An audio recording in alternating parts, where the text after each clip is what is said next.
Dear students, if we analyze previous year JEE problems pattern, we find concept of Coulomb's law is clubbed with concept of simple harmonic motion many times. Through coming illustration, we will analyze a mixed concept based problem where concept of Coulomb's law is combined with the concept of simple harmonic motion. So let us move to illustration. This illustration says a small bead of mass small m having charge minus q is constrained to move along a frictionless wire. A positive charge capital Q lies at a distance capital L from the wire. Initially, bead is just above the charge plus Q. आप यहाँ पे diagram में देख सकते हो, this is the wire under consideration, और ये wire रखा हुआ है हॉरिजॉन्टल ओरिएंटेशन में, फिक्स करके रखा हुआ है, और ये जो बीड है स्मॉल बीड है जिसका मास स्मॉल है, चार्ज माइनस क्यू है. This bead can slide over this wire freely without friction. और ये एक चार्ज है हमारे पास plus Q charge. Plus Q charge को हम लोगों ने फिक्स करके रखा हुआ है and separation between the wire and this fix charge is capital L. और इनिशियल पोजीशन बीड की है just above the charge plus Q. So that if bead is displaced at a distance small x, where small x is much smaller than capital L and released, it will exhibit simple harmonic motion. हमें यहाँ पे show करना है कि अगर इस बीड को हम लोग डिस्प्लेस कर दें लेफ्ट साइड में या राइट साइड में, और यहाँ पे एरो बना हुआ है राइट साइड में, दैट मीन्स अगर हम लोग इसे राइट साइड में स्मॉल डिस्टेंस x डिस्प्लेस कर दें, और यहाँ पे गिवन भी है कि x is much smaller than capital L.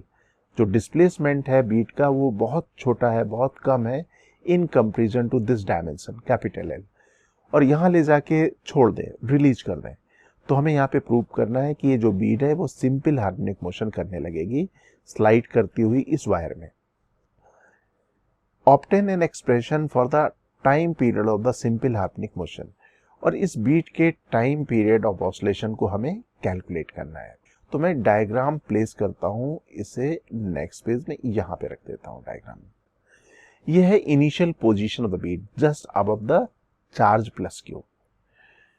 ये प्लस क्यू है चार्ज जो फिक्स है, ये माइनस क्यू है बीट जो मूव कर सकती है, स्लाइड कर सकती है in horizontal orientation along this wire. Initially अगर यहां पे है just above the charge plus Q, तो इसमें जो फोर्सेस लगेंगे, एक फोर्स होगा अट्रैक्शन फोर्स, कूलॉम अट्रैक्शन, ये हो जाएगा इलेक्ट्रिकल फोर्सेस Fe. ओके, साथ साथ यहाँ पे वेट भी एक्ट करेगा mg, साथ साथ नॉर्मल रिएक्शन ऐसे एक्ट करेगी. इनिशियली ये फोर्सेस बैलेंस होंगे. अगर बैलेंस होंगे तो हम लोग कह सकते हैं कि हॉरिजॉन्टल डायरेक्शन में तो कोई फोर्स लग नहीं रहा है, वर्टिकल डायरेक्शन के फोर्सेस बैलेंस है, तो हमारा बीड इक्विलिब्रियम में होगा. तो इनिशियली हमारा बीड इक्विलिब्रियम में है, हॉरिजॉन्टल डायरेक्शन में जीरो फोर्स, वर्टिकल डायरेक्शन में फोर्सेस बैलेंस. अब अगर हम लोग अपने बीड को स्लाइटली डिस्प्लेस करते हैं राइट साइड में, इसको मैं डिस्प्लेस कर देता हूं राइट साइड में, small x is a small distance. जो मैंने डायग्राम यहाँ पे बनाया हुआ है, this diagram is not to the scale. हम लोग यहाँ पे केवल इस सिचुएशन को रिप्रेजेंट करने के लिए डायग्राम बना रहे हैं. हम लोग यहाँ पे क्वेश्चन में गिवन है कि small x is much smaller than capital L, लेकिन डायग्राम में डिटेल्स दिखलाने के लिए ये डिस्टेंस मैंने ज्यादा दिखलाई हुई है. ओके, तो अब ये यहाँ पे आ गया. तो वर्टिकल डायरेक्शन की हमें यहाँ पे केयर करने की जरूरत नहीं है, क्योंकि नॉर्मल रिएक्शन mg और इसका जो कंपोनेंट होगा इलेक्ट्रोस्टैटिक फोर्स का वो तो बैलेंस होगा. लेकिन हॉरिजॉन्टल डायरेक्शन में जो इलेक्ट्रोस्टैटिक फोर्स है उसके हॉरिजॉन्टल कंपोनेंट को बैलेंस करने के लिए कोई भी फोर्स नहीं है. That means that will be the unbalanced force. तो अब हम लोग यहाँ पे डिस्प्लेस कर चुके हैं इसे राइट साइड में, हम लोगों ने यहाँ पे डिस्प्लेस कर दिया है. अब यहाँ पे नेगेटिव चार्ज है, ये पॉजिटिव चार्ज है. जैसे हम लोगों ने अभी डिस्कस किया था कि फोर्स ऑफ अट्रैक्शन होगा, that means Beed will attract toward the fix charge plus Q. ये ऐसे अट्रैक्ट होगी, फोर्स ऑफ अट्रैक्शन होगा टुवर्ड द पॉजिटिव चार्ज. इसको हम लोग लिख लेते हैं प्लस एफ। ओके, अब हम लोग यहाँ पे इस एंगल को लिख देते हैं theta. Theta is the angle made by the direction of the force with the horizontal direction. Horizontal direction के रिस्पेक्ट में ये एंगल हम लोगों ने थीटा ले लिया। ओके, अब अगर मैं इसके कंपोनेंट्स बनाऊं, फोर्स, इलेक्ट्रोस्टैटिक फोर्स के कंपोनेंट बनाऊं, तो हॉरिजॉन्टल डायरेक्शन में जो कंपोनेंट होगा ये हो जाएगा F cos theta, vertical direction में F sine theta, normal reaction and weight. और ये वर्टिकल डायरेक्शन में this bead is not free to move, that means vertical direction के फोर्सेस तो बैलेंस हो जाएंगे। तो अब ये अनबैलेंस फोर्स हमारे पास बचा F cos theta. F cos theta is the unbalance force. अब F cos theta unbalance force है, इसे रिस्टोर करने की पोजीशन में आएगा। You can observe here the direction of the F cos theta is toward O, और O position क्या थी, equilibrium position of the bead. तो हम लोग कह सकते हैं कि जो कंपोनेंट एफ कॉस थीटा है, जो अट्रैक्टिव फोर्स, जो कूलाम फोर्स का कंपोनेंट है, it will restore the bead. साथ साथ हम लोग यहाँ पे देख सकते हैं कि डिस्प्लेस हमने किया हुआ है इसे राइट साइड में, और जो फोर्स लग रहा है वो इसके डिस्प्लेसमेंट को अपोज कर रहा है, अपोजिट डायरेक्शन में। That's why this F cos theta is the restoring force. That means this force will restore charge Q toward the mean position O. Okay, mean position की तरफ इसे रिस्टोर करेगा। अब हम लोग इस एफ की वैल्यू कैलकुलेट कर लें।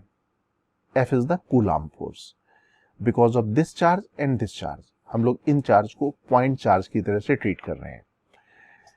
ये डिस्टेंस है कैपिटल एल, ये डिस्टेंस है एक्स। तो पाइथागोरस से we can write this distance is equal to x square plus L square and under root power 1/2 में लिख देता हूं। दैट मीन्स एफ की वैल्यू हमारे पास हो जाएगी 1/4 pi epsilon nought capital Q small Q divided by this square, that is x square plus L square.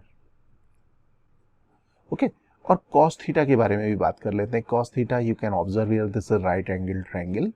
तो cos थीटा की वैल्यू इस राइट एंगल ट्रायंगल से ट्रिग्नोमेट्री से we can write x divided by this is under root x square plus L square. So here we can write this f cos theta is equal to mass multiplied by acceleration, because this is the unbalanced force responsible for the acceleration, and we can use the Newton's second law and write f cos theta equal to mass multiplied by acceleration. अब f की value और cos theta की value जो हम लोगों ने calculate की थी वो रख देते हैं। This is the value of f we have calculated. This is the value of the cos theta. That should be equal to mass multiplied by acceleration, but we are interested to calculate acceleration because अगर हमें simple harmonic motion में time period या angular frequency calculate करना है तो हमें acceleration और displacement में रिलेशन चाहिए होता है। तो मैं एक्सलेशन का टर्म लिख लेता हूँ राइट हैंड साइड में, अदर टर्म लिख लेता हूँ लेफ्ट हैंड साइड में, या मैं इसको लिख लेता हूँ लेफ्ट हैंड साइड में, अदर टर्म लिख लेता हूँ राइट हैंड साइड में। तो मैं इसको रीअरेंज करूँ तो m आ जाएगा डिनोमिनेटर में, कुछ इस तरह से आ जाएगा। ओके, तो ये वैल्यू आ गई एक्सलेशन की। अब ये जो एक्सलेशन जो हमने कैलकुलेट किया है इसको मैं कॉपी कर लेता हूं और लिख लेता हूं नेक्स्ट पेज में। एक्सलेशन की डायरेक्शन है यहाँ पे toward the mean position. Okay, जिस डायरेक्शन में फोर्स उसी डायरेक्शन में एक्सलेशन। तो अब मैं इसे कॉपी कर लेता हूँ, यहाँ पे लिख लेता हूँ acceleration equal to capital Q small q x divided by 4 pi epsilon naught m x square plus L square की पावर 3/2। ओके, अब ये जो x की वैल्यू हम लोगों को क्वेश्चन में दिया हुआ था कि x की value x is much smaller than capital L। अगर ये वैल्यू बहुत कम है, x is much smaller then L है, तो उसका स्क्वायर करेंगे तो ये और छोटा हो जाएगा और स्मॉल हो जाएगा। That means we can ignore the value of x square in comparison to L square. हम लोग इसको इग्नोर कर सकते हैं। अगर हम लोग इसको इग्नोर करेंगे तो ये हो जाएगा L square to the power 3/2, और अगर L square to the power 3/2 है तो यहाँ पे डिनोमिनेटर में आ जाएगा L क्यूब। तो मैं यहाँ पे लिख लूंगा L क्यूब। तो ये रिलेशन हो जाएगा A इज इक्वल टू, बल्कि अप्रोक्सीमेटली इक्वल टू मैं लिख लेता हूँ, A approximately equal to capital Q small q multiplication x and overall divided by 4 pi epsilon naught multiplication small m multiplication L cube. Okay, and we can observe here that displacement vector and acceleration vector both are acting opposite to each other, so we can write this expression into vector form. तो मैं vector sign यहाँ पे लगा देता हूँ और यहाँ पे माइनस साइन लगा देता हूँ क्योंकि दोनों अपोजिट डायरेक्शन में। अब मैं इस एक्सप्रेशन को लिख लेता हूँ। इग्नोर कर दिया मैंने एक्स स्क्वायर को एल स्क्वायर के कंपेरिजन में और ये रिलेशन ये आ गया जो भी हम लोगों ने डिस्कस किया था। नेगेटिव साइन क्यों लगाया? जैसा अभी डिस्कस किया था कि ये हम लोगों ने इसलिए इंट्रोड्यूस किया हुआ है because the direction of displacement vector x and acceleration vector a both are opposite to each other. अब हम लोग रिकॉल करते हैं equation of simple harmonic motion, जहां पे एक्सेलरेशन और डिस्प्लेसमेंट वेक्टर को रिलेट किया जाता है। तो हमारे पास वो रिलेशन है a vector is equal to minus omega square multiplied by x vector. अगर यहां से अगर हम लोग कंपेयर करें तो ये ओमेगा स्क्वायर की वैल्यू होगी। That means omega square is equal to capital Q small q overall divided by 4 pi epsilon naught small m multiplied by l q. Okay, that means omega is equal to under root of this quantity. तो मैं यहाँ पे under root of this quantity लिख लेता हूँ, ये आ जाएगा। But we need to calculate time period and we no time period is equal to 2 pi divided by omega. Now we can substitute the value of omega in this expression. We will get the time period of oscillation. तो यहाँ पे मैं omega की value substitute कर देता हूँ और ये वैल्यू आ जाएगी time period of oscillation of this beat. Dear students, we know the direction of electric field near a long positively charged wire is radial away from the wire and magnitude decreases with the distance from the wire. If we place such wire in horizontal orientation and place a charged particle above the wire, the force due to the electric field of the wire may balance the weight of the particle at certain position. If we displace the particle slightly from its position, the equilibrium will get disturbed. Through coming illustration, we will learn analyzing such type of situation. So let us move to illustration section. This illustration says a charged particle small q, mass small m, is in equilibrium at a height small h from a horizontal infinite line charge with uniform linear charge density lambda. The charge lies in vertical plane containing the line charge. If the particle is displaced slightly vertically, prove that the motion of the charged particle will be simple harmonic and we need to find the time period of oscillation. तो यहाँ पे हमें एक infinite wire given है जिसकी linear charge density uniform है और उसकी वैल्यू है लैम्डा, और इस इनफाइनाइट चार्ज वायर को हमने हॉरिजॉन्टल ओरिएंटेशन पे रखा हुआ है। अब इस वायर से स्मॉल h हाइट पे एक चार्ज पार्टिकल जिसका मास स्मॉल m है, चार्ज q है, उसको प्लेस कर दिया गया जो इक्विलिब्रियम में है। And it is also given this charge particle lies in the same vertical plane containing the line charge. तो जो लाइन चार्ज है, इनफाइनाइट लाइन चार्ज है, जिस प्लेन में उसी प्लेन में उस सेम वर्टिकल प्लेन में चार्ज पार्टिकल प्लेस किया गया है। तो first of all let us do one thing, let us make the diagrammatic representation of the situation. तो मैं ड्रॉ करता हूं इनफाइनाइट वायर हॉरिजॉन्टल ओरिएंटेशन का, उसके ऊपर h हाइट पे मैं रख देता हूं चार्ज स्मॉल q, कुछ इस तरह से। This is the wire of the charge density lambda, uniform है। ये स्मॉल h हाइट पे रखा हुआ चार्ज है स्मॉल q। सपोज हम लोग स्क्रीन में देख रहे हैं वर्टिकल प्लेन, तो सेम वर्टिकल प्लेन में ये लाई कर रहा है जिस प्लेन में ये वायर है। इनफाइनाइट वायर से अगर कोई point perpendicular distance small r पे हो तो we have the formula for the electric field E is equal to lambda divided by 2 pi epsilon naught multiplied by small r। Small r is the perpendicular distance from the wire. तो suppose अगर यहाँ पे point है, ये वाला point है suppose point under consideration, और इस पॉइंट पे इलेक्ट्रिक फील्ड मालूम कर रहे हैं, तो ये परपेंडिकुलर टू द वायर होगी इलेक्ट्रिक फील्ड। और अगर इसकी डिस्टेंस स्मॉल आर है तो हमारे लिए इलेक्ट्रिक फील्ड की magnitude lambda divided by 2 pi epsilon naught multiplied by small r होगी। हमारा पॉइंट है अंडर कंसिडरेशन वाला, वो है ये वाला पॉइंट। ये वाला पॉइंट वायर से स्मॉल एच हाइट पे इलेक्ट्रिक फील्ड होगी परपेंडिकुलर टू द वायर, इस तरह से होगी इलेक्ट्रिक फील्ड, और यहाँ पे आर की वैल्यू है small H. That means electric field at this position will be lambda divided by 2 pi epsilon naught multiplied by H. This will be the electric field. Okay. Now we can say this charged particle will experience the external electric field of this infinite wire which is having this magnitude. तो अगर हम लोग इसके equilibrium के बारे में सोचें, इस चार्ज पार्टिकल के इक्विलिब्रियम के बारे में सोचें, तो charge particle is under two forces, और वो दोनों फोर्सेस हैं फील्ड फोर्सेस।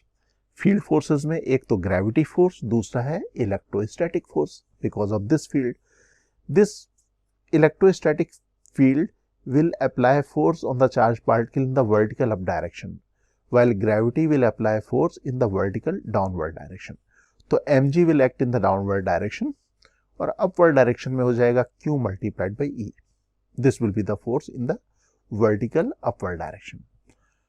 और अभी हमारे पास सिचुएशन है इक्विलिब्रियम की, तो फ्री बॉडी डायग्राम ड्रॉ हो गया है। तो from this free body diagram of the charge particle we can write the equilibrium equation. This is equal to mg equal to qe। e की वैल्यू हमारे पास यहाँ पे lambda divided by 2 pi epsilon naught h, तो यहाँ पे value मैं substitute कर देता हूँ, तो ये वैल्यू आ जाएगी mg is equal to q multiplied by lambda divided by 2 pi epsilon naught multiplied by h, और इसको बना देता हूँ इक्वेशन नंबर 1। अब क्वेश्चन में कहा जा रहा है कि इस चार्ज पार्टिकल को हमने वर्टिकली स्लाइटली डिस्प्लेस किया। स्लाइटली मींस बहुत छोटी डिस्टेंस। सपोज हमने इसे वर्टिकल अपवर्ड डायरेक्शन में हमने x डिस्प्लेस कर दिया। अगर वर्टिकल डायरेक्शन में x डिस्प्लेसमेंट कर देंगे तो ये डिस्टेंस हो जाएगी चार्ज पार्टिकल की इस वायर से h प्लस x। तो इलेक्ट्रिक फील्ड यहां पे चेंज हो जाएगी बिकॉज ये हो चुका है अब h plus x। That means electric field will decrease, but there will be no change in the weight. मास में तो कोई चेंज नहीं आएगा, यहां पे ये कम हो गया। That means net force on the charged particle will be in the downward direction. That means this charged particle will experience net force in the downward direction. Acceleration हो जाएगा स्मॉल a। तो अब हमारे पास कुछ सिचुएशन ऐसी आ जाएगी कि ये डाउनवर्ड डायरेक्शन में फोर्स एक्सपीरियंस करने लगेगा। ये वैल्यू सभी चेंज हो गई, एक्सलेशन हो गया डाउनवर्ड डायरेक्शन में। अब नेट फोर्स है डाउनवर्ड डायरेक्शन में। अब यहां पे पिक्चर में आ जाएगा Newton second law of motion. Newton second law of motion says net force is equal to mass multiplied by acceleration of the particle. Net force will be in the downward direction, so we can write mg minus qe dash that is equal to mass multiplied by acceleration, and e dash की value हमारे पास ये है, तो इस value को मैं यहाँ पे सब्स्टिट्यूट कर देता हूँ, तो इक्वेशन आ जाएगी force equation relating acceleration. Okay, अब इस इक्वेशन को मैं कॉपी कर लेता हूँ नेक्स्ट पेज में। मैं इसको कॉपी करता हूँ नेक्स्ट पेज में, यहाँ पे रख लेता हूँ। You can observe here in the denominator h plus x लिखा हुआ है। We can write denominator term h plus x as h plus x to the power minus 1। तो ये हो गया mg minus this q lambda divided by 2 pi epsilon naught multiplied by h plus x to the power minus 1। अब इस h plus x वाले term को ले, तो मैंने लिख दिया h प्लस x। अगर मैं इसको h कॉमन ले लूं तो ये हो जाएगा h और ये हो जाएगा 1 plus x divided bye h। अगर मैं पावर माइनस 1 कर दूं तो यहां पे भी माइनस 1 पावर और यहां पे भी माइनस 1 पावर।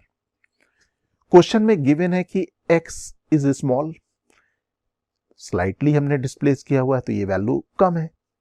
अगर ये स्मॉल है और उसको डिवाइडेड बाय h कर दिया तो ये वैल्यू बहुत छोटी वैल्यू हो जाएगी 1 के कंपैरिजन में। अगर 1 के कंपैरिजन में ये छोटी हो जाएगी तो इसे बायनॉमियली हम लोग इसे अप्रोक्सीमेट कर सकते हैं।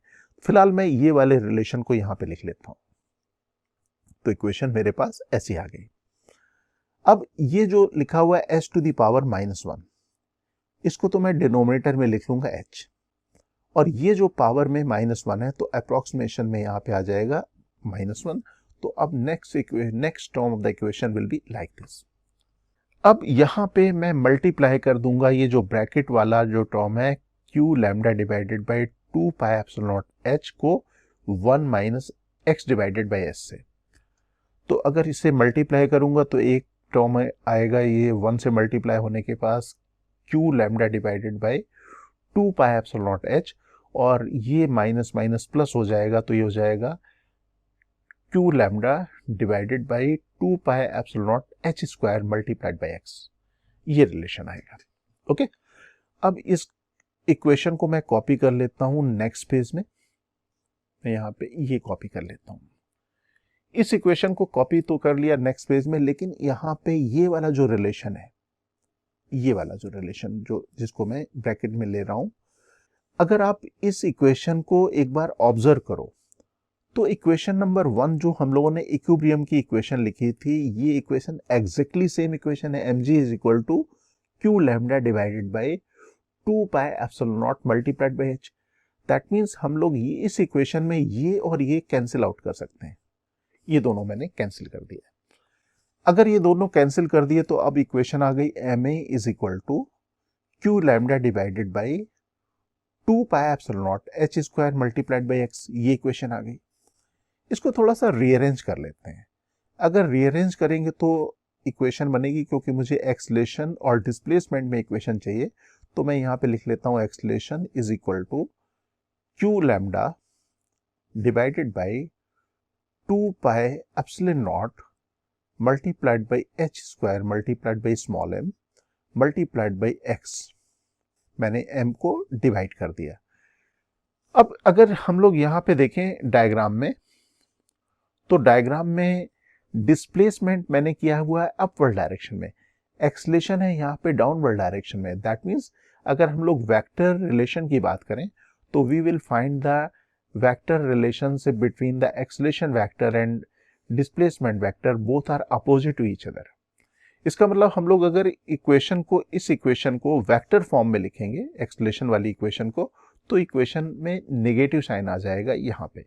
That means acceleration vector is equal to minus of this value, minus of q lambda divided by 2 pi epsilon naught mh square multiplied by displacement vector। अब यहाँ पे हम लोग देख सकते हैं कि magnitude of acceleration is proportional to displacement and this acceleration is opposite direction of the displacement। तो दोनों कंडीशन यहाँ पे सिंपल हार्मोनिक मोशन की ये फुलफिल कर रही है। एक्सलेशन की मैग्नीट्यूड डिस्प्लेसमेंट के प्रोपोर्शनल है और acceleration vector and displacement vector both are opposite to each other. इसका मतलब सिंपल हार्मोनिक मोशन होगी। अगर सिंपल हार्मोनिक मोशन होगी तो we have the equation of the simple harmonic motion, that is acceleration vector is equal to minus omega square multiplied by displacement vector. अब अगर इस equation को कंपेयर करो standard equation of the simple harmonic motion से, तो omega square की value आ जाएगी इस वैल्यू के बराबर। तो अब हम लोग यहाँ पे ओमेगा स्क्वायर को लिख सकते हैं q lambda divided by 2 pi epsilon naught m multiplied by h square. That means omega is equal to under root of q lambda divided by 2 pi epsilon naught m multiplied by h square. But we know this is the angular frequency and angular frequency is equal to 2 pi divided by lambda, 2 pi divided by, अगर time period से अगर हम लोग relate करें तो angular frequency equal to 2 pi divided by time period. That means 2 pi divided by time period equal to under root of q lambda divided by 2 pi epsilon not